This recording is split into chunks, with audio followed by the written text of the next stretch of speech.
Good morning or afternoon, pretty close to either. And welcome to this session of the 17th Annual Conference sponsored by the Center for Central and Southwest Asia. And I want to start by thanking, once again, Mehrdad and Artie Kia, who imagined this conference and have willed it into existence for 17 years. And for that entire period, have managed to bring a parade of distinguished speakers and presenters, and I think this year's been another fine example of that. This session is devoted to the subject of anti-Semitism, which is an especially timely topic at this point in our history. Anti-Semitism has been called the world's oldest hatred, and it certainly has a long and savage history. You can go back to the medieval period, forced conversions and mobs attacking Jews, and the blood libel, the idea that Jews kill Christian children to make matzah. Two nations in Western Europe, England and Spain, expelled their Jews. But anti-Semitism took on new forms in the 19th century, and that reached a horrific climax with the Holocaust in the late 30s and 1940s. It's astonishing to think, but it's worth mentioning, that a country, an enlightened Western country, presumably, not Nazi Germany, set out systematically to destroy Judaism as a religion and to destroy the Jewish people. And they succeeded in murdering most of Europe's Jewish population. Hitler brought anti-Semitism into disrepute, but fighting a war against Nazi anti-Semitism did not end prejudice and discrimination in the United States. Even as we fought a war against Nazi anti-Semitism, elite colleges in the United States had rigid quotas for Jewish students. Jews were excluded from prestigious residential suburbs like Darien, Connecticut, or Kensington, Maryland. Jews were denied places in leading law firms and businesses. Most of these really overt forms of anti-Semitism faded at least a bit after World War II, and this is especially true in the Western world. But if the most obvious manifestations receded, anti-Semitism persisted, because people didn't say things in public didn't mean they didn't think things. What's, I think, striking about recent years is that this inoculation against anti-Semitism seems to have worn off. Apparently it had about a two-generation lifespan. We've seen manifestations of traditional and new forms of anti-Semitism appear in Europe, in the Third World. You've seen anti-Semitic vandalism and violence in Europe, led primarily by the right in Eastern Europe, in Ukraine, Hungary, and Poland. But even more alarmingly, led in many cases, in most cases, I would argue, by the left in England and France and Sweden and Germany. Under Jeremy Corbyn, Britain's Labour Party has emerged as the first major party in the Western world to be an anti-Semitic party since the 1930s. And of course, we've seen a recrudescence of anti-Semitism in the United States as well. We've seen neo-Nazis march in Charlottesville. I'm always curious about that, neo-Nazis. There's nothing new. Neo means new. There's nothing new about these people. They're just Nazis. There's nothing very original about these folks. But Nazis march in Charlottesville. And according to the FBI's hate crime statistics for 2017, 58.1% of hate crimes based on religion are directed at Jews, make up about 2 or 3% of the U.S. population. And that's actually down a bit from what the figure had been a couple of years before. This is the first time since Theodore Bilbo and John Rankin, 2 generations ago, that members of Congress have made anti-Semitic remarks in public. you can hear in universities people say things that would have not been acceptable in polite company since the end of World War II, but they seem to have come back. Well, all of this is troubling and complicated, and we're fortunate today to have as our speaker someone who is exceedingly well qualified to address this topic. Bruce Barrett is a native Montanan. He received his BA in history and his JD from the University of Wyoming. By the way, he made up for that defection by having his daughter earn 2 degrees at the University of Montana, so we love him anyway. In 1976, he moved to Missoula, where he founded the University of Montana's Legal Services Office, and he went on to direct that office for almost 20 years, and then left UM to devote himself to working for pro-Israel organizations and against anti-Semitism. For the last 20 years, Bruce has been involved in issues relating to the Middle East, to Israel, to anti-Semitism. He brings a wealth of experience and deep familiarity with these issues to his current position as a visiting scholar at the Center for Central and Southwest Asia. I also wanted to, before we get started, to thank the university for its contribution to this event, and also Deborah Franson, the regional director for Senator Jon Tester's office, who's here today as well.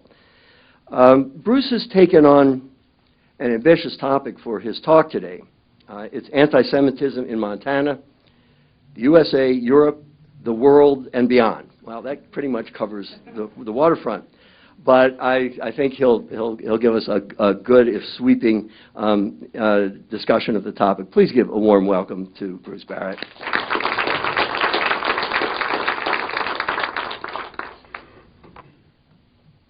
One moment, please. I appreciate the introduction, Mike. Thank you very much.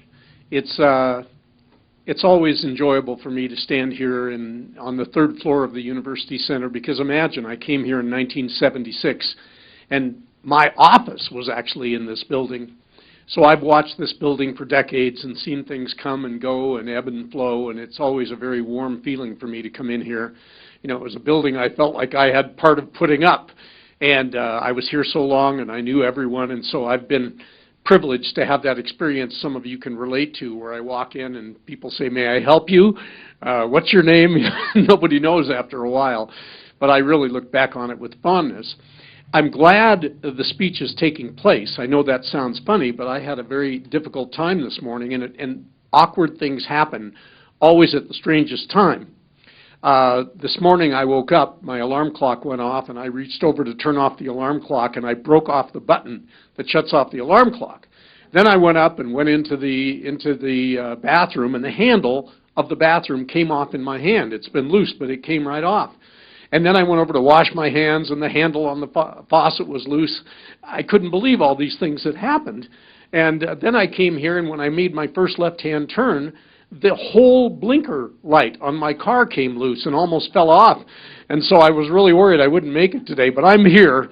I said, the only problem is I've had to go to the bathroom for 2 hours, and I'm afraid to go. So, our topic today is anti-Semitism. I want to start out by saying that so much anti-Semitism has been occurring that there are 2 very hot best-selling books right now. And if you want to make a note of these books, you can. One is written by the famous Jewish professor Deborah Lipstadt. She's the one who fought that anti-defamation suit. She took on a Holocaust denier, David Irvine, in Europe, and he sued her. And they had a long trial. The trial itself lasted a week, and she came out totally exonerated. You know, suing for libel is a very big thing in Europe. And she won that lawsuit. And the second, she wrote a book called Anti-Semitism Here and Now. There's a second book called Anti-Semitism. It's written by Jonathan Weissman. He's a reporter for the New York Times, and he's had tremendous experience himself with anti-Semitism. And a lot of the ideas I have now, because they're fresh, came from these books. But I've been dealing with anti-Semitism at all levels for a long time. First of all, I think it's important that we come up with some kind of a definition of anti-Semitism. And anti-Semitism, when you begin to study it, is surprisingly coarse. It's not a refined thing. I guess the way to say it is you start with a template. And what kinds of things does an anti-Semite see when they apply this template to Jews? Well, when an anti-Semite thinks about Jews, what do they think? They think, well, Jews are intelligent. They don't think they're dumb. They think it's a wicked intelligence, a conniving intelligence, but that there's an intelligence, sometimes better than their own intelligence. There's always a sort of a thought of an invisible but a scheming power, always working behind the scenes, always making things happen, this hand that's being exercised that's unseen, the hand of the Jew, or as he's often called, the international Jew. Money always plays a role in anti-Semitism. The image of Jews having money, wanting more money, and we're not just talking about wanting your money or your money, we're talking about wanting the world's money, sending countries crashing into bankruptcy, sowing chaos in the international financial system. And then, of course, there's always a grand conspiracy, a conspiracy to control the world. This is often found in the language of anti-Semites, talking about international Jewry, the Jew international banker, the Rothschilds. These are all, when you see these phrases, it almost always emerges from that world. And then finally, another aspect of the template involves loyalty, that Jews are loyal but only to other Jews, that they're clannish, that they're outsiders, that they don't join, that they don't love their country. That's a very common trope in anti-Semitism, and it isn't new. It's been used in Europe throughout history. Now, I want to stress that anti-Semitism is not new here in Montana. Of course, lately we've all been caught up with the sad story of Tanya Gersh up in the Flathead, a woman who a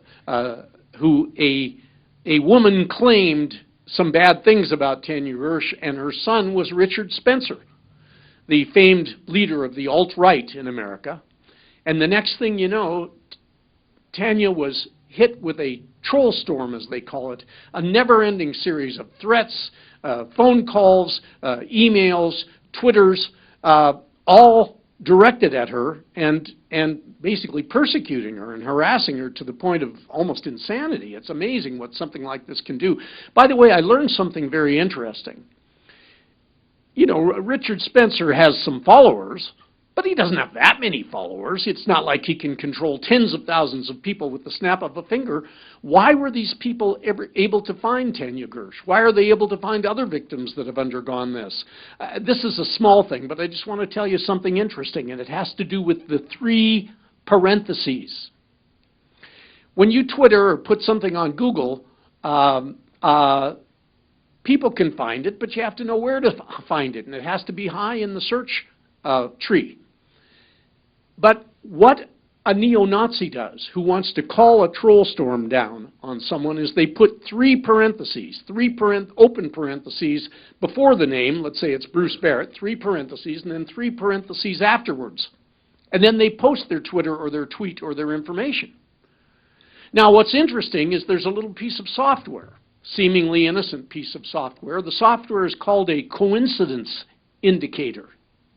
And the reason you need this piece of software is because Google itself doesn't recognize punctuation. And a lot of search doesn't recognize punctuation. But you can search for these 3 parentheses on both sides of a name, and that's how the right-wing anti-Semites can find people and begin to persecute them. And when I say persecute, I mean persecute. It starts with emails, it goes on to Twitters and things on Facebook. But then people can, with that information, go and find your home address, your phone number, and put you through a living hell. That's just a little side I wanted to say to you.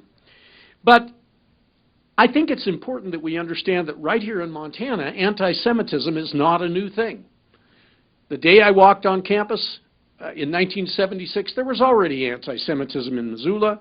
I remember back in the 70s, we used to talk about the anti-Semitism down in the Bitterroot, the Posse Comitatus and the John Birch Society types who have these conspiracy theories about Jews. And it wasn't just innocent. I mean, I don't know if any of you have the memory of a police car being blown up in Missoula. Because what so often happens is these right-wing white supremacists have a running battle with law enforcement because of their view of the Constitution and their rights to freedom. So, I mean, here it is, Missoula, Montana, a police car is blown up with a bomb. But, you know, we have short memories in America. I saw other anti-Semitic things along the way. One of them was almost humorous. I always remember, you know, there was a revolution in radio in the United States and in Missoula a couple of decades ago. There was this great move from AM radio to FM radio, and there was this great move toward nationalization. You know, there was a time when every radio station had DJs, and they would pick the songs and decide what to say and decide what to do.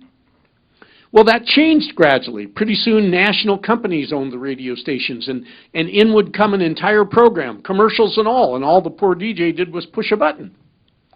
Well, one of the things that happened here in Missoula was it became known that Missoula was going to lose its easy listening radio station. It was going to go toward a rock venue. It was going to leave easy listening behind. That left people of my age now very upset. And so there was a whole clamor about it. There were letters to the editor, and I always remember reading a letter. And it said, many of you are wondering how we could possibly lose our beautiful, easy listening radio station. You don't know the answer, but I know the answer, and you ought to know the answer. It's the Jew International Banker. And he went on to explain that the Jew International Banker was somehow, it took some logic to get to this, but was somehow destroying our easy listening radio station as part of the great conspiracy. A lot of people don't realize this, but right here on the campus at the University of Montana at one time there was a white students' union. That was the name of it. It existed for a number of years. And sure, it was small. I mean, this is a liberal humanistic campus with a liberal faculty, but it was here. It was absolutely here, and they would have tables and they would talk. I remember the leader of it was a pretty charismatic student, a graduate student. I think his name was Metzger. He was from Idaho. And I want to tell you a story because I think this story might be as important as anything I say today. I went to one of their events, and I heard a talk. And this man was up there talking about race theory and Jews. But one thing I heard him say was this. He said, I went up to him afterwards. It was actually a private conversation. And I said, can you explain to me what you guys are all about? He didn't know who I was. I said, tell me what's happening here. What's happening with your philosophy? What is it? And he said, I'm glad to share it with you. And what I want to share with you is very simple and easy to understand. And these are the words he said. He said, the world is composed of two great races. It's composed of the Aryan race. These are those great Germanic people who were so resilient and so resourceful, even the Roman Empire couldn't conquer them. And the other great race, the Jew. And he said, the Aryan race gave us so much of what we have today. Western culture, Western architecture, Western music, everything classical. And they made our civilization the great thing that it is, threatened though it is here today. And then there's the Jew, he said. Now the Jew is not dumber than us. In fact, in his wily way, he can be smarter than us. But there's evil in that person. Satanic. And the history of the world has been a struggle between these two great races over final and ultimate control. And like I said, it's very coarse. I expected something a little more sophisticated. Still wrong, but not like that. And I frankly didn't know what to say, but I grabbed the first question in my mind that I could come up with, and I said, well, you've said a lot of things there, but what do you mean the world is composed of two great races? What about the black people? What about the yellow people, so to speak? What about the red people? There's lots of races. And he said, those are mud races. Those are those kind of mongrel mixtures of races like a Hein 57. And he went on to explain that those people were not the enemy. They just didn't want to live with them. They didn't want to mix with them, and God forbid there ever be any race mixing. They wanted them to be separate, which is why, by the way, neo-Nazis found themselves in Montana and in Hayden Lake, Idaho, such a short distance away. It's not that they love Yellowstone Park. It's that it's so, quote, white here. It's the closest they could find in the U.S. to a pure, non-mud race place, and very few Jews too, by the way. And that was so instructive to me. I want you to remember that conversation. It really shook me to my core. And as I learned more, I learned that that's the source of so many things. That's why a neo-Nazi, that's why a Nazi, a white supremacist, that's why they'll say something like this. The Jew is using the black, they aren't that polite, as meat in his war against the white race. Or every time a black man makes love to a white woman, a Jew laughs. Real quotes. And I began to realize that, look, there's nothing to be said in favor of a racist.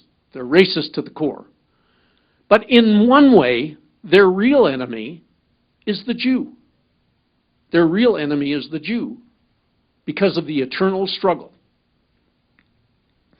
Now, some of you may remember a couple of bigger things that happened right here in Missoula. There was a time when there was a great controversy because the Montana Kaimin, the liberal paper at a liberal campus, ran a full-page article involving Holocaust denial. I mean, just denying that the Holocaust took place. Some people died, but it was mostly tetanus and typhus. And the Jews have manipulated this, and they're fooling the world to extract money and sympathy and to use it to get power. There was no Holocaust. And they published this.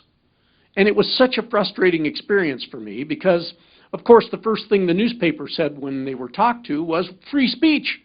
They looked at me and said, look, people, you got to hear both sides before you can make a decision. I guess that makes a sort of sense. And there's free speech. People can say what they want. And of course, my answer was there aren't both sides. I mean, you wouldn't run a serious debate about when someone says man never really walked on the moon. I mean, some sides don't merit it. But what really bothered me was where were the people at that time? And you weren't here in those days, but I said to myself, where are the history professors? Why aren't they pounding out these letters? I mean, it's the most documented genocide in history.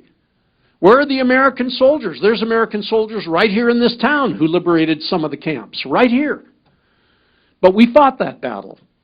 But perhaps the greatest thing I can remember from the anti-Semitic days of the 70s and 80s was the appearance of David Duke on the University of Montana campus, who spoke probably 50 feet from where I'm standing right now, to a full house. Full house of opponents, by the way. David Duke, of course, was the former head of the Ku Klux Klan who was the first one to really present a presentable face. He was a real pretty boy. I mean, kind of still is in spite of his plastic surgeries. He wears three-piece suits. He was well-cut and elegant. And I remember a lot of people, of course, in the campus like this and in a town like this were against him. So there were little demonstrations and calls for love and brotherhood. And in fact, when he spoke, I always remember there were people in the audience here and there who had all painted their faces white. So you'd see 3 or 4 people with white faces, not complimenting whiteness, but rather saying we're all the same. We aren't different races, we're all human beings, right? But I have to tell you one story. David Duke. He walks out on stage, and he walks to the podium, and a few people are hissing and booing. And as he stands there, his head slowly turns from the left of the audience to the right. And then it goes from the right to the left and back again. And finally, when the room was very quiet, he said these words. He said, "You know, it's just great to look out there and see a sea of beautiful white faces." Well, you can imagine. Boo, hiss, boo, hiss. And then he looked and he shook his head and he said, "You see, that's what we've come to." He said, I could have walked onto the stage of any campus in this country, and I could have looked out and said, it's wonderful to see a sea of beautiful black faces. Everybody would have cheered. Everybody would have complimented me. Everybody would have felt good. He said, why can't I say it's great to see a sea of beautiful white faces. He went on then for his speech to present white supremacy and the dangers of race mixing and the dangers to Western civilization and Western society. Probably the most famous anti-Semitism that took place in Montana was the incident a couple of decades ago in Billings, Montana. Maybe some of you remember this. There's a family in Billings, a doctor named Dr. Schnitzer. His wife was named Tammy Schnitzer. They had a little Jewish family. When Hanukkah came, they put a menorah in the window. By the way, it happened to be the window of their son's bedroom because it faced sort of partly toward the street. And during the night, someone crashed a great big cinder block right through, smashing the menorah. The cinder block fell down, and the little boy wasn't in bed. If he had been, it would have been bad. It would have been very bad. And, well, the town responded beautifully. The entire town of Billings tried to express its support for Dr. Schnitzer and his family in the face of this ugly anti-Semitism. The Billings Gazette published a picture of the menorah and urged everyone in Billings to put the menorah up in their window. Beautiful symbolic gesture. There were marches. All the human rights organizations in Montana gathered around. It was a beautiful thing, and in fact it became quite famous when a man named Frederick Brenner of Paris, who's one of the world's most famous photographer, probably has 10 coffee table books, and I'm a good friend of his now, by the way. I became one through all this. He came and shot a picture. He was famous for his stylized pictures. And he shot a picture that appeared in Time magazine. Let me show you that picture.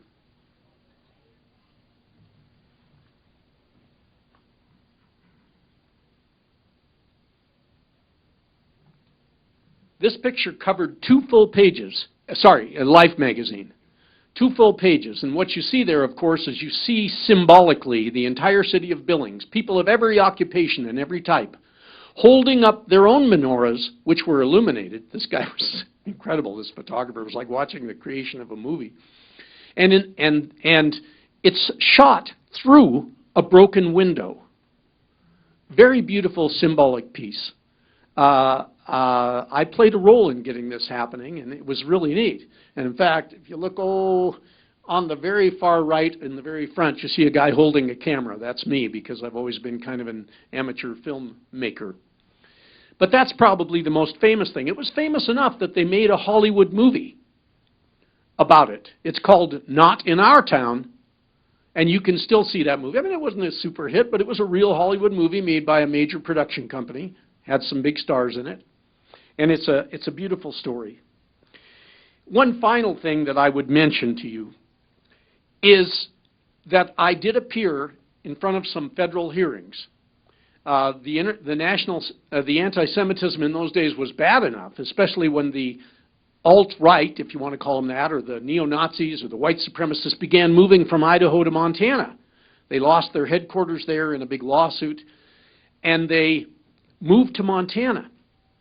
And here in Montana, the anti-Semitic things began to happen, so hearings were held. And I went and testified at those hearings because at the time, my family and I were suffering from some anti-Semitic harassment. Phone calls were coming. By the way, I was never absolutely sure it was right-wing anti-Semitism. We'll talk more about that. But whatever it was, you know, it's kind of easy in some ways to get a threatening phone call and just laugh and hang up. But, you know, when you got a little kid and you got a baby and you never know when one of these crazy things is true, you know, it upset me very much. So they had this hearing and I went and testified, and so did some other people, and we all felt good. But at the end of the hearing, they had open comments section. And a young white gentleman stood up, and it turned out he was one of the leaders of the statewide anti-Semitic movement, the white supremacist movement. Very couched in religion, by the way, Christian religion, this stuff. And he stood up and he said, these Jews, he says, they talk about hatred, but they never think to look in the mirror. If you want to see hatred, look in the mirror, he said to me. And then he said to the members of the panel, He said, you don't know what Jews think of us. You know what they call us? Goyim. Goyim. You know what Goyim means? It means cattle. They treat us like cattle. And I was just stunned by this. And by the way, I'm a somewhat secular Jew, and a Jewish person, and I don't know what I should, you know. I thought of so many things later I could have said, and I said some things to counter him, but I never thought that it was simply a bold lie. That isn't what Goyim means. Goyim means something like human beings or people. It just means the people. And, and I sat there and listened to this. It was just amazing.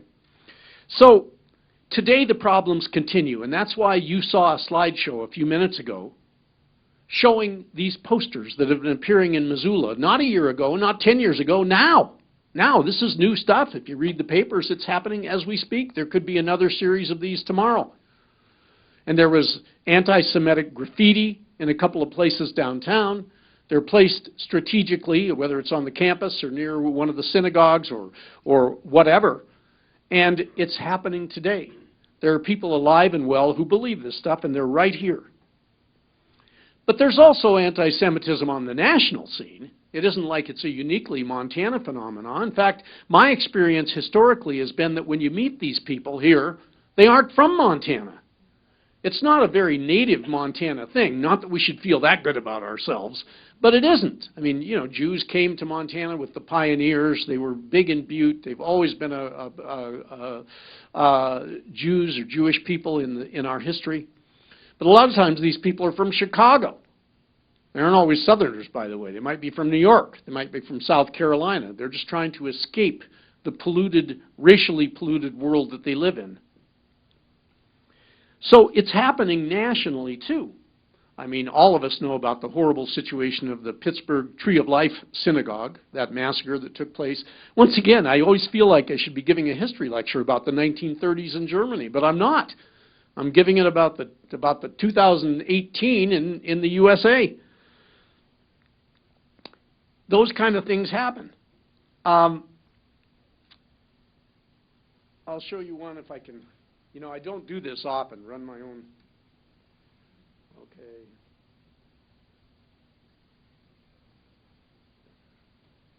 In New York right now, in New York, which is a liberal place, there's a whole series of posters out to advertise Ruth Bader Ginsburg because of her fame right now, because of the movie, because of the book, and her amazing emergence as a hero of today's world.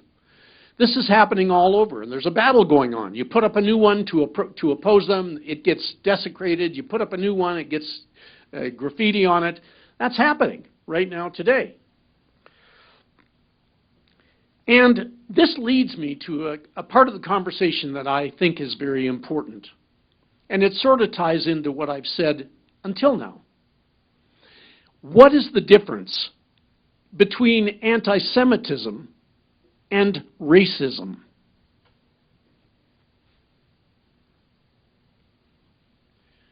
Too often, the words are used together. And there certainly are some similarities. I mean, Adolf Hitler thought the Jews were a race that was a cancer on the human race, one that had to be cut out surgically and gotten rid of. But generally, the Jews are not a race. It's a religion, it's a people, it's many things, but it's not a race. Just take a walk down the most Jewish cities on earth and you'll see. There's black Jews, red Jews, yellow Jews, it's everything. But the difference between racism and anti-Semitism can perhaps best be illustrated by the debate right now that's taking place over immigration. Now, I want to say, first of all, there is nothing wrong with having a conservative view of immigration. Those of us that have a liberal view of immigration have to be a little more tolerant. It's not horrible, it's not anti-human to feel certain things about our immigration policy.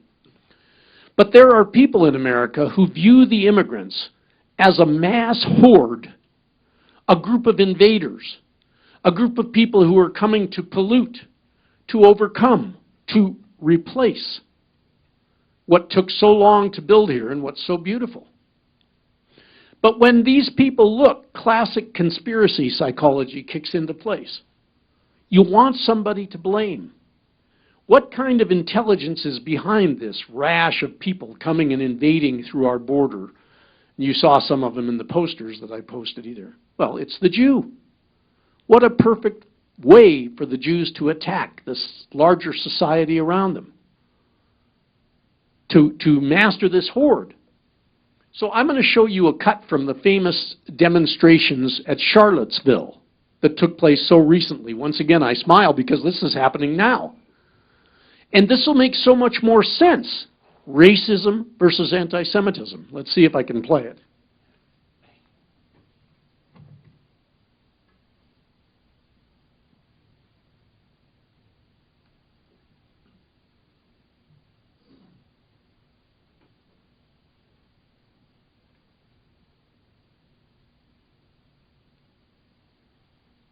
Replace us! Jews will not replace us! Jews will not replace us! Blood and soil! Blood and soil! Blood and soil! Blood and soil! You see what I mean? There's an enemy out there for these people, and it's the Jew. And that's why you will hear George Soros thrown in with the Rothschilds. All these stereotypes are used to portray this anti-Semitic hatred. Now I want to move on and say a little bit about the kinds of anti-Semitism that exist. There are several kinds of anti-Semitism, and it's interesting to understand that. Because, of course, all of us are hearing these stories about white supremacists, about Nazis. But that isn't the only kind of anti-Semitism. Professor Mayer talked to us about the 50s, and even into the 60s, there were still quotas on Jews at Harvard and Yale and places like that. Why was that? Once again, it's that wily intelligence. It isn't because they wanted to keep out Jews because they were dumb. It's because if they had an even playing field, too many Jews would get to go to college. And they had to stop that. I mean, that was right here in America. I know one of the things that some of you old-timers might remember is that in 1947, a movie won Best Picture of the Year. And that movie was called Gentleman's Agreement. It's just a gentleman's agreement. It's informal. It's not the law. And it was all about anti-Semitism light, or what some people call country club anti-Semitism in America. My mom, when she grew up in New York and used to hang around with her Christian kids' friends, and they would bop around and listen to jazz music, and they would sometimes go to the country club of one of the other kids' parents. And my mom, when I grew up, told me stories a few times of a waiter coming over and very gently saying to her, "I am sorry, miss, this club is restricted." That was the word, restricted. And it was so much part of culture, she would laugh, and her Christian friends would laugh, and they'd say, "We don't need you anyway," and they'd go somewhere else, but that was just part of life. And you might watch this movie sometime, because you can stream it now, free of charge. It just shows so much. So, kinds of anti-Semitism. Yes, there's the blatant anti-Semite, the white supremacist, somebody who really might commit violence, one who embraces all those stereotypes I've talked about today. But then there's the country club anti-Semite. Now, this is a person who would never consider engaging in physical harm against Jews or Jewish institutions. They wouldn't dream of it. But they embrace those stereotypes. I mean, I read a story once by a professor that Mike will appreciate. This professor got her first job. She went all the way from New York, where she'd finished her graduate school and her doctorate, and she went out to work in Colorado for a department. And it was history. And she was there for a year, and it went beautifully. Her classes were full. She got great ratings. She was loved by her fellow department members. And at the end of a year, they had a little cocktail party, which departments love to do. They had a cocktail party to congratulate her on her first year as a professor. And the dean of the department came up to her with a smile and said, when I heard that, when I heard that we were getting a new professor that was a New York Jew coming here to our department, I was pretty worried. But let me tell you, you have turned out to be wonderful.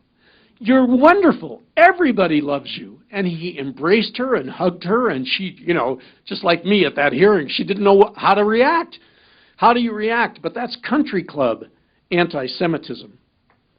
There's a famous quote in history that some of you will get a kick out of, because there are people that people refer to as philo-Semites, people who love the Jewish people.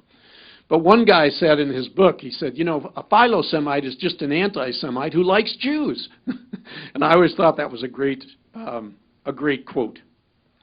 Then there's another kind of anti-Semitism, and it's what people call the anti-Semitic enablers. Now, these are people who are probably not anti-Semitic themselves. You don't necessarily know what's in their heart. But they tolerate and they allow it to grow and they enable it all around them all the time. And that's where I find sadly, a lot of university professors. And they're on the left and right. I mean, Jeremy Corbyn, the head of the Labour Party, he may be the Prime Minister of England. He is one. I know he is. People say Donald Trump is. Why? It's not because they say they know what's in his heart and they know that he's anti-Semitic. But, remember his famous quote when Charlottesville took place, and he says, yeah, it's sad that there's conflict. He says, but there's good people on both sides. See how that gentle statement is? It's enabling. And then finally, of course, there's what Deborah Lipstadt calls the clueless anti-Semite. The clueless. The one who comes to dinner at your house and says, hey, I got a new car. Did you see it outside? I got the greatest deal. I really Jewed them down. They're hosted by Jewish people. They don't have the slightest idea that it's just not. I don't want to make too big a deal out of that when there's Jews dying, but obviously you fight every battle on different levels. That person is just clueless. And I actually got a phone call once, many, many years ago. Hello, are you Bruce Barrett? Yes. You're the attorney, right? Yes, I am. And I understand you're Jewish. Yes. I am so glad I got a hold of you. I've got a case going on right now, and I want to hire me a good, smart Jew lawyer. He said, those guys are pulling every trick in the book, and I want one who's wilier than they are. He says, I love that I've found you. It was complimentary. It was complimentary. And in his mind, it's what do they call that in the world? A backhanded compliment, that really happened. Now, one of the most important issues today, of course, involves Israel. And this is a debate that takes place all the time, especially on the left, which is, can you be anti-Israel without being anti-Semitic? I'm sure all of you know the importance of that question. So let me answer it as clearly as I can. Of course, opposing Israeli policies is not anti-Semitic. And in fact, if you want the greatest proof of that, just go to Israel.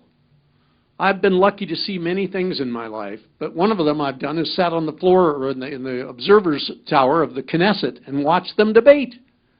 It's amazing what's said in terms of criticism. Or you can do it right from here. Look at the magazine, the daily newspaper, Haaretz, from Israel, filled to the brim with criticisms.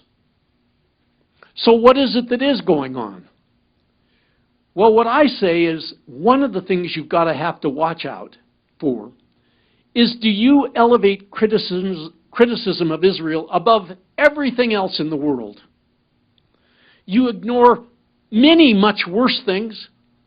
I point out that there's some tragedy and some sadness in Israel. It's just the nature of it. Some in the United States too, by the way. But 50 miles to the north in Syria, there's 1 million dead people. There's a country that's being entirely displaced and reconstructed. There's refugees pouring out of it, running to Europe, going anywhere they can for help. There's so many people have run away that in Jordan, the second biggest city in Jordan now is a refugee camp. And they're talking about closing the gates because they can't take any more. And boy, I'd hate to be on the wrong side of that closure. A government butchering its people, But when's the last time there was a nice political discussion about that? And when things happen like you elevate the wrongs done to the Palestinians, which there are some, above all other wrongs in the world. I mean, look, I heard being mentioned in the panel before us, the treatment of certain Muslims in China, the Rohingya. Horrible things are happening to Muslims in different parts of the world. Much more horrible, by the way. But only one holds its sway. I remember riding into Missoula on a plane with a University of Montana professor, and she began talking about the Middle East, and she kept talking about, and she began talking about world politics and morality. And she kept referring to the occupation. And it became clear to me that those words only meant one thing to her: the occupation. It was standard vocabulary. There's only one occupation. When you see wrongs only taking place on one side, let me tell you, you can go on for a long time about wrongs committed by Palestinians. You may not hear them, but trust me, they're there. I can do it. I could go on all day. That doesn't mean they're totally wrong, but they don't get mentioned at all so often. When you see the wrongs only on one side, that starts to move toward anti-Semitism. And you can do that, you can engage in that without up here saying, oh, I hate Jews. Most anti-Semites don't say that, except the very worst ones. Now, I do want to talk to you a little bit about anti-Semitism in Europe.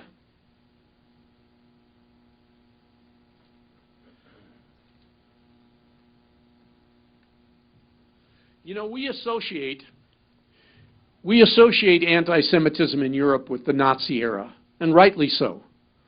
Horrible. But as Mike said a few minutes ago when he introduced me, the Holocaust was really the last dance in a very long ball in Europe. Horrible things happened in Europe, usually at the hands of religion and usually at the hands of the Catholic Church, simply because that's all there was a Catholic Church for much of the time in Europe. I mean, why? Well, originally it was a very primitive reason. Jews were blamed for the crime of deicide. They killed Jesus. There's that famous quote in the New Testament of the Jews supposedly saying when Pontius Pilate said, I'm not to blame, the Jews said, that's okay, let his blood be on our hands and on those of our children. There's a quote something like that in the New Testament. Boy, did people take that literally. And it was horrible what happened through the years. But then something good happened. The Romantic era came, the Enlightenment came, and finally people, especially in the 1800s, after Napoleon, who got rid of a lot of, he did so many bad things, but one of the good things he did was he was trying to spread the revolution, so he got rid of a lot of the anti-Jewish laws that were everywhere. But we finally got to the point on earth when people began saying, it's kind of crazy to persecute or even kill a person today because of what their ancestors supposedly did 2,000 years ago. People finally started to wake up. And there was even a brief period that historians call the emancipation. The emancipation of Jews. They began to be able to go to medical school. They began to be able to have businesses, do things. But then something else happened. A new kind of anti-Semitism emerged. And it's the one I mentioned earlier. In the late 1800s, these new academic theories began to rock the intellectual world, and they were the theories of race. That was when they first started saying, well, there's Caucasians, there's Mongolian, there's American Indian. They'd come up with these races, and they began in those early days to attribute certain characteristics to those races. And that's when they first began to refer to Jews as a race, which they aren't. But Hitler did it. And there were these race theories and theories about Aryans that you've heard of a little earlier today.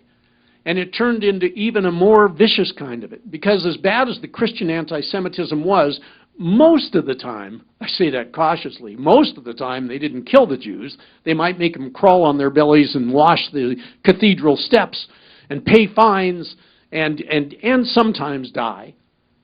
But this was different. Like I said, Jews were a cancer. A race that was cancerous, and you couldn't escape it. There's the famous stories, of course, of the Jews who converted to Catholicism, for example, in the before the Hitler era. That didn't help them. They went to the ovens like everyone else. Or Jews who had fought in World War I. You know, the stories are tragic of a poor old man being sent to the showers, and he holds up with his shaking hand his honor, the highest medal you could get on behalf of the Germans in World War I. No matter. Nothing could save you. Nothing. Because it was a race and race theory, and that exists today. So in a sense, modern anti-Semitism is much worse. I want to show you something. I'm almost done here, and we'll have some questions, but I want to show you something I really would like you to see. Europe is big on parades and festivals. We all know that they have a carnival, just like Brazil does. They love to have parades. They love to have floats. The whole town becomes festive. I want to show you an entry into a parade in Belgium. Liberal, modern Belgium. And I want you to look at this float. And let me tell you what you're going to see. You're going to see a float, and on that float are two statues that are the most ugly, stereotypical characters of Jews. You know, that Jews don't look like that, except in the imagination of people. And the Jews are sitting on bags of money. And there are rats hanging around on the Jews, on their shoulders, on their arms. And behind this opening float, there is a second float being pulled behind it, train style. And it's covered with people, all dressed in this stereotypical Jewish look. And those people are singing a riotous song. I don't know what they're saying because it isn't French. It's Belgique, I guess, or whatever they call it, the language of Belgium and Flemish. But I want you to see this.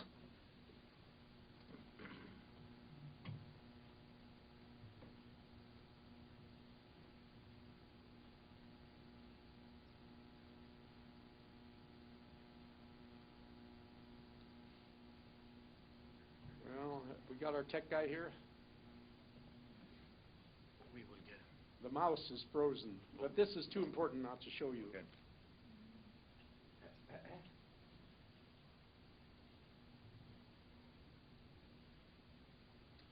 It's a PC, not a Mac. So if we have to start it, I'll have to restart it. I'll have to stick with my first explanation. Oh wait, it's moving now.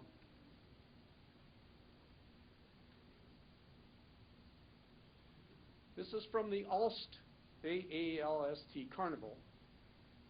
It started to work. I'm sorry for the false alarm. Zij willen een beetje sparen voor volgend jaar.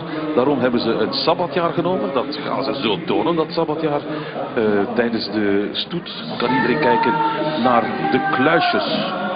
Er zit geen geld in, maar er zouden muisjes moeten inzitten. Bon, het hele verhaal van de vismoel. Sabbatjaar 2019. Shalom, messieurs! I was schokkers! Valt ons denken van ons nooit, dat zit de kerels mooi. Dat is niet groot, dat is de nieuwste mooi. En we dansen en we springen richting grote man. Want de roze joep, dat is ook extra vet.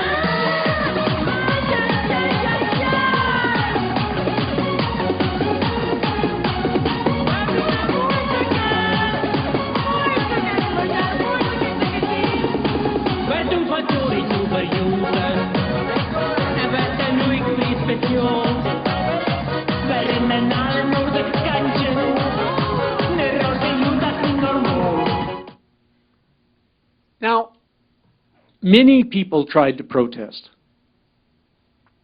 And, you know, Belgium is not the home of the greatest anti-Semitism on earth. And these aren't an anti-Semitic population in the traditional sense. What did the mayor say? He said, we're just having fun. We're having fun. It's a celebration. Why do you take everything so seriously? We're enjoying ourselves. But those are what you call anti-Semitic tropes. You've had the word, tropes.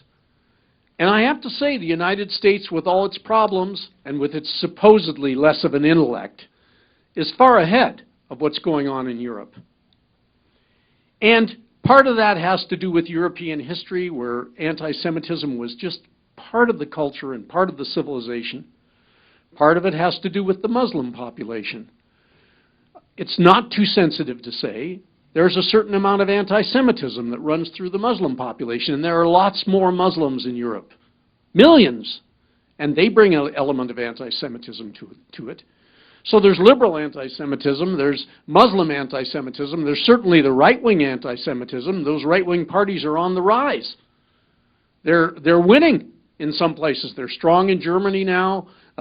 We all know about Marie Le Pen in France, in Eastern Europe, in Poland, in Hungary, even in Greece, beautiful Greece, laid-back, tolerant. There's some right-wing things going on. 2 years ago, this conference was brave enough to bring a French author named Liliane Messika. She's a French author who's written some 24 books, and she spoke about what's happening in Europe today. And I say it took bravery because she criticizes Islam, and that's the no-no thing today.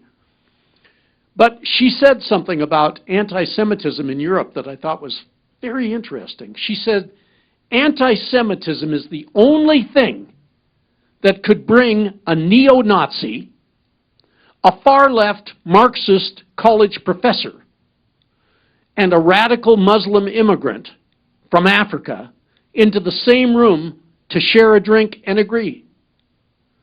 And I thought that was so interesting. It's an evil cocktail. Why not be sensitive about what takes place in a parade? We've seen before what happens when the right set of circumstances take place. So that's Europe. Now, very briefly, I want to say there is anti-Semitism in the rest of the world. There's some anti-Semitism everywhere, but certainly a main focus of it is the Islamic world.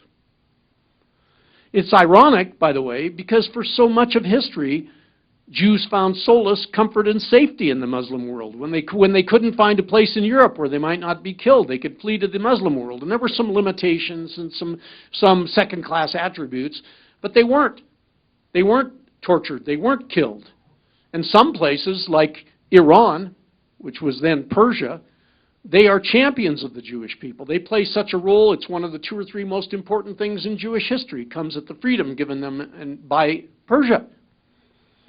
But the problem, I say, and these aren't my words, the problem with the Muslim world, a place where 1,000 years ago they were doing brain surgery, I mean, the Muslim world, they invented algebra. And thanks a lot for that, by the way. But anyway, but the problem is, in so many ways, the Muslim world is in a reverse trajectory. We always assume that things go like this. What if they go like this? The 16 most anti-Semitic countries on earth are in the Muslim Arab world, in the Muslim Middle East. And when you look at countries that have large numbers of Muslim immigrants, the anti-Semitism is higher. I hope that doesn't sound like a brilliant observation. And not only that, when you study, and this is, by the way, this stuff comes from polls, believe them or not, they're good polls, Pew polls, the gold standard of polls. Muslim populations are often much more anti-Semitic than the father population around them. So if French are anti-Semitic, which many are, the Muslim population of French, the anti-Semitism is much higher on a percentage basis. Why is this? Well, people are what they're made to be. If you're fed anti-Semitic trash from the day that you're young, if you're fed these stereotypes, what are you going to believe, especially if you grew up in a society where almost everything is controlled by powers greater than you? I mean, there's many reasons. What if there's a brutal dictatorship that is hard on its population and is corrupt? Well, they try to blame the Jews to deflect any energy from themselves. The Palestinian conflict doesn't help. It's increased anti-Semitism, not just anti-Zionism, around the world. And, if I can be so bold, Islam itself has some anti-Semitism in it. Now, all religions have different things in it, and I've heard the wise words that when you look into Islam, you can find everything. You can find pro-Semitic things, by the way. But there's plenty of anti-Semitic things, probably born out of the fact that this was the main competitor to Islam in its early days when it was expanding, partly out of the same thing that made Christians mad at Jews, the fact that Jews are reluctant to convert. They hang on in a stiff-necked way, as the New Testament said. They're a the Bible says the Jews are a stiff-necked and obdurate people. But whatever the reason, it's there. And the thing that bothers me so much is that Islam is so often given a pass. You can come to a conference like this at the University of Montana, and people will take on everything under the sun, but not Islam. It's just horrible. How can you do that? You're Islamophobic. You're racist. But why can't you criticize that if it's there and if it's true? So I think we all have to accept that. And you know, there's a civil war going on in Islam right now. There's plenty of people who want to reform Islam, who fight and even die trying to do it. And yet we find the strangest allegiances.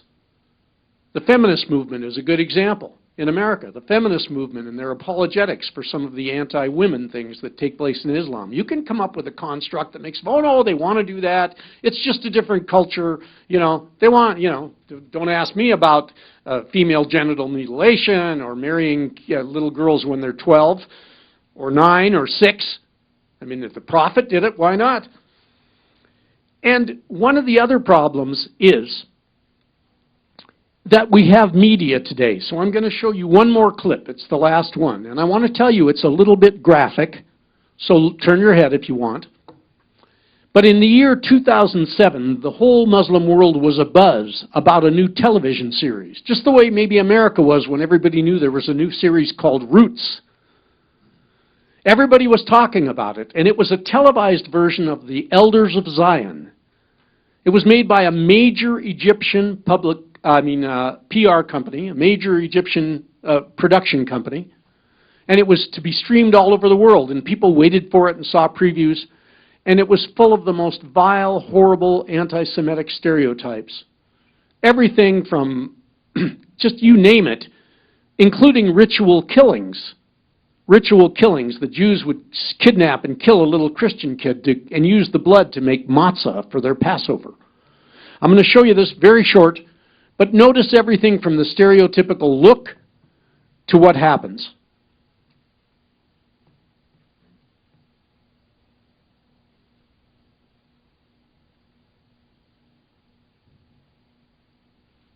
بدنا دم طفل مسيحي قبل الفصح مشان الفطير.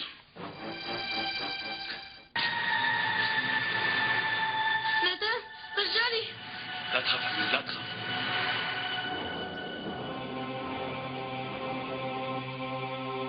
نادر ماما حبيبتي يا ماما ماما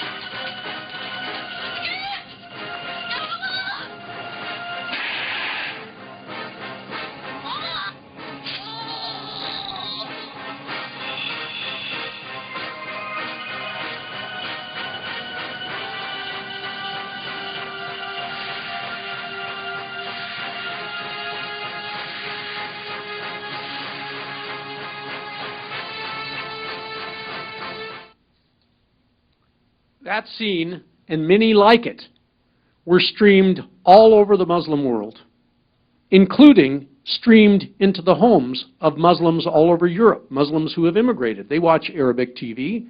Why not? I would too. I mean, we're all victims in a sense, and anti-Semites in their own way are victims. But I want you to understand that anti-Semitism goes across the board, and there's different kinds of anti-Semitism. And it's among different peoples, and nobody can get a pass. So to start closing, I guess it would only be appropriate to say to you, what do you do about anti-Semitism? What do you do about it? Well, it's pretty hard because it's an ancient and difficult hatred to do anything about. But you can start with yourself. Try to make sure you don't have stereotypes. That's one thing you can do, and that you escape those stereotypes. You can get active in small ways in the world around you. Like you can be that rude dinner guest who actually is willing to let things be awkward. Someone says, I Jewed this guy down, you can say, geez, you shouldn't say that, in a nice way. And I would do it in a nice way. Try to correct it. And remember, when you correct or fight anti-Semitism, you're rarely doing it to correct the anti-Semite, although in that case it might work. But in so many cases, you're not doing it for them. You're doing it for the people who are listening. You're doing it for the young people who might be hearing this. What happens if you grow up hearing this kind of stuff around the dinner table? I've spoken to high schools many times, and people ask me the strangest things. You know, well, isn't it true everywhere there's lots of Jews, there's always war? You know, where do they get that? They get it from their home. So you have to face that. And you have to embrace the notion that staying silent in the face of anti-Semitism, it's a recipe for disaster. Gee, we learned that. We learned that in this century, in last century. And the final thing is, don't always see anti-Semitism on the other side. Don't always look at your political enemies and say, look, they're anti-Semitic. You've got to be willing politically to look in the mirror. That's why there's liberal anti-Semitism or progressive anti-Semitism. Now, we're going to have a question and answer period now, but before we do, I just want to say to you, happy Passover. I'm hardly the one to bring the greetings of the Jewish people, but since 11:30 this morning, when we started this workshop, Jews who are observant are not eating leavened bread, and they're starting what's one of the great festivals of Judaism. And why is Passover such a great festival? Because it's a celebration of freedom. Freedom, something that's precious to each of us, and you don't realize how important it is till you're no longer free. And Jews, of course, are celebrating the freedom of bondage. They were once slaves in Egypt. They became free and they left and they were free men again. But that's not just what it means. It's also a celebration or a hope that you can be free of other forms of slavery. The way I've heard it said is, there's a little bit of Egypt in each and every one of us. And I like to think that that little bit of anti-Semitism that might be in people is their form of Egypt. And you want to escape that slavery. So I hope my wishes are that not anti-Semitism, but whatever it may be, whatever the Egypt is within you, this celebration wish for you is that you can get rid of it. And I hope that things go well for you, and I was glad to speak to you today. So thank you.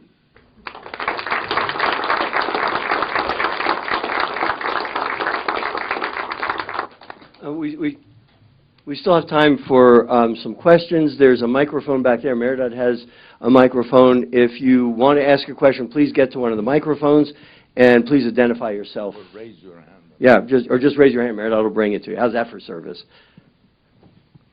Nick. Sure. So you mentioned that it's possible to be it's possible to be anti-Israel without being anti-Semitic, and you also mentioned Jeremy Corbyn and Donald Trump as possible anti-Semite enablers. And what I wanted to ask is, due to Donald Trump's administration recently recognizing the Jerusalem as the supposed capital of Israel, and also moving the United States Embassy there, do you therefore believe that it's possible to be pro-Israel and also be an anti-Semitic enabler, and how do you justify that? Well, that question runs very deep. First of all, I don't know what's in Donald Trump's heart. Personally, I don't think he's anti-Semitic in the active way, but you ask about the other kind of anti-Semitism. But let me tell you something interesting.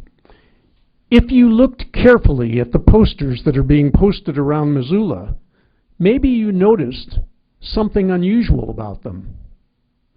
And that is that in several of those posters, Donald Trump was criticized. Did you see the one where it showed a picture of Donald Trump and it said, Donald Trump, Jewish bitch, meaning slave to the Jews?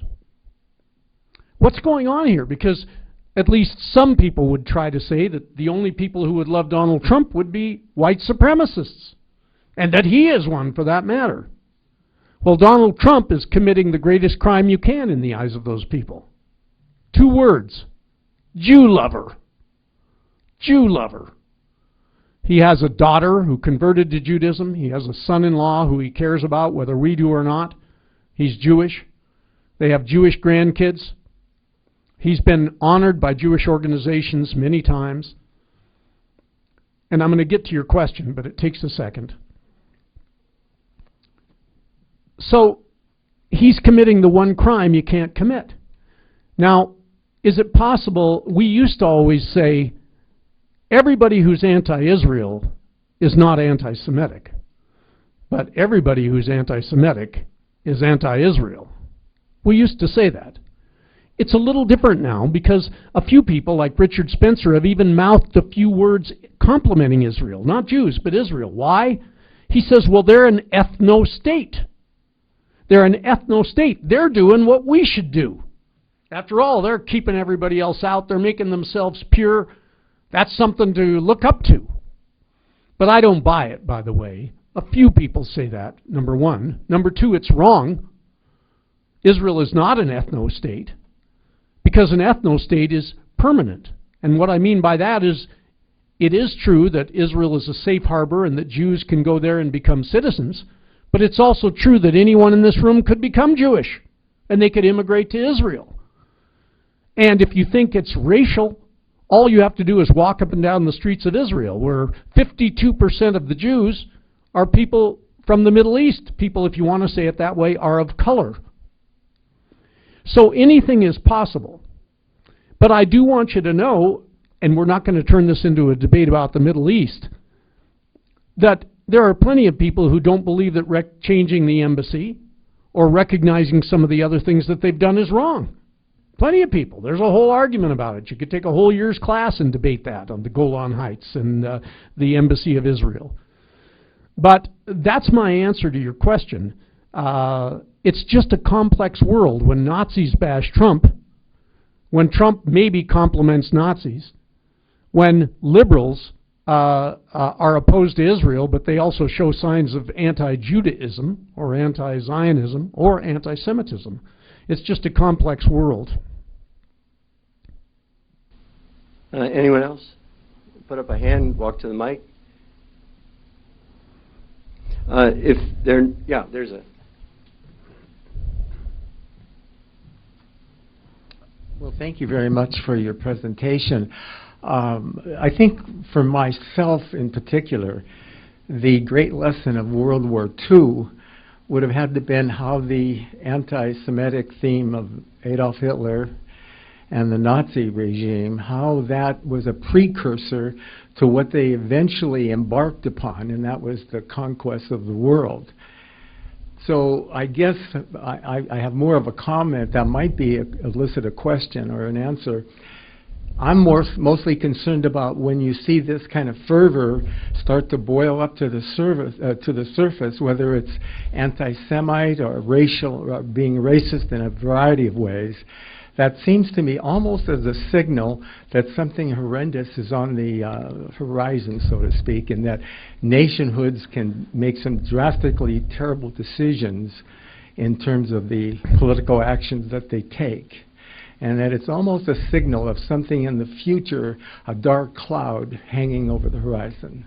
Maybe you'd like to address that a little. Well, I think that that's an excellent lesson to learn from history. You know, I always say that it's interesting that the Holocaust didn't take place in Africa. It didn't take place in Syria. It took place in Western Europe. And it didn't just take place in Western Europe, it took place in Germany, which in those days was the most liberal and advanced country on earth. It wasn't the United States. I mean, Germany was the language of science. If you studied science, you had to study it in German. Germany was the source of so much in the way of art and literature, and it was, by the way, one of the places where Jews were most free, along with the U.S., for different reasons. There they intentionally freed them. Here it was a kind of an egalitarian society with exceptions. So of all the places to happen, the Holocaust happened there. And why? Well, those storm clouds are obvious to us now. We see what happened in the 30s and how it starts with small things and builds to bigger things. And, you know, the concept of the Superman and the white Aryan, and I always remember the Nazi movies showing blacks from Africa and saying, they say these are the great people, and these are the inferior ones, and they'd show German soldiers marching. So race, as long as you keep in mind that there are differences between racism and anti-Semitism, which I do think is important, of course. I mean, what happened, by the way, at New Zealand, I haven't mentioned that today, but horror of horrors. How could How in this day and age could something like that happen? How? Well, it's hatred gone wild, and could better people have stopped it? I don't know, but I know that socially we all have to be engaged, and civilizationally we all have to be engaged, because yes, indeed, you know, one of the things you got to admire Israel for is their national slogan is "Never Again," because they believe it. When they hear people who start talking about killing Jews, they think you better listen. Most places will say, oh, listen to what's going on in Syria, and when they talk about Jews, or in Iran for that matter today. But Jews think you should listen, and your point is well taken. There's one thing actually I'd like to take up on what Bruce said. If you could go back to 1900 and talk to an educated European and tell you're from the future, you know what happened. In the middle of the 20th century, a European country went nuts and killed all of its Jews, or most of them. Nobody would have guessed Germany. Nobody. Jews in Germany were the most assimilated of any place in Europe or any place outside of the United States. There were more economic and other opportunities for Jews in Germany than any other European country, certainly. I mean, they might have guessed France. A pretty good bet with the Dreyfus Affair in the late 19th century and their right-wing anti-Semitism. A lot of people might have guessed Russia. Nobody would have guessed Germany, and yet that's where it was. And that goes back to your question, which is a very important one. And I think, again, it's stunning to me that today, not just in Europe, and it's not just the right, although the right does more than their share, it's the left as well in Europe. But think about this, in Eastern Europe, in Hungary, in Poland, there are anti-Semitic parties that are gaining ground. Anti-Semitic parties are gaining ground in France and in Germany, which maybe is the most astonishing, because Germany has had a pretty good guess of what things can look like if it gets out of hand. And we're just about out of time, but maybe one more question after, so I want to leave you with one thought. Last year, in Germany, an ethnic Palestinian German, a German citizen, bombed a synagogue in Wuppertal. And he was not punished by the German court because this was considered to be an anti-Israeli act, not an anti-Semitic act, and therefore not a crime worth punishing. Well, first of all, bombing a synagogue is pretty much anti-Semitic. It pretty much defines anti-Semitism. But setting that aside, think about that. And think about this as well, that when you talk to Germans and Europeans, most of them will say that anti-Semitism is in Eastern Germany, the old East Germany, because East Germany never came to reconcile itself with its past the way West Germany did, and it's true. But, and the center of neo-Nazi activity in Germany is in the East. Wuppertal, where this synagogue was bombed. By the way, that synagogue was destroyed once before on Kristallnacht. But this synagogue is way in the west. It's out toward Westphalia. It's about as far west as you can get without winding up in France. It's not in one place, and if it can, again, if it can happen in Germany, then it can happen in Germany now. As stunning as that might seem. Is there one more question to? Yeah. Hi, my name is Mark Kula. I'm a rabbi. I'm the rabbi on campus. And Bruce, I want to thank you so much for the presentation. It was thorough and had an overview of anti-Semitism. I'm new to working on campus. I've been a rabbi at a synagogue for many years. And the campus is actually a university campus. I guess this is emblematic of campuses around the country. So part of it's very welcoming. And then there's this anti-Semitic aura that's taking place on campuses around the country. And why is the university college arena a hotbed for this, if you can answer that? Thank you. Well, I mean, the answer is that liberal anti-Semitism, now certainly, like I said, there was a white students' union on campus, but that's the minority of anti-Semitism on campus. And it's a long topic, but I can tell you I have a beautiful daughter named Ariel, and she has a job right now, and she works on behalf of the Jewish people, which I love, because it needs it. And she goes around to campuses and tries to fight, help people organize and fight things like the BDS movement or anti-Jewish things that take place. It's very complex. Why on campus? Well, it's easy to blame the faculty, but they have some of the blame coming. You know, the way I always say it is there's always been an anti-Semitic theme in leftism. A lot of people don't know this. I mean, Karl Marx had Jewish blood, but right from the start, Marxism had an anti-Semitic element to it. And the left has always had an anti-Semitic element to it. I mean, what did Marx say? God's prey to the Jew of money, or something like that, some quote like that. And it's so ironic, by the way, because Jews get attacked for being the world's great capitalists, and they get attacked for being the world's great communists. They get it from both sides. Well, you know, I often say when I was in college, you know, I was against the Vietnam War, and everybody was against the Vietnam War, and everybody embraced a certain amount of leftism. Well, here we are, decades later, and those kids have now grown up to be the professors on campus. And they didn't just lose everything they believed. And, you know, I don't want to stereotype, there's professors of all kinds, but it's probably foolish not to say there's a certain leftist theme that runs through faculty, especially in Middle East studies.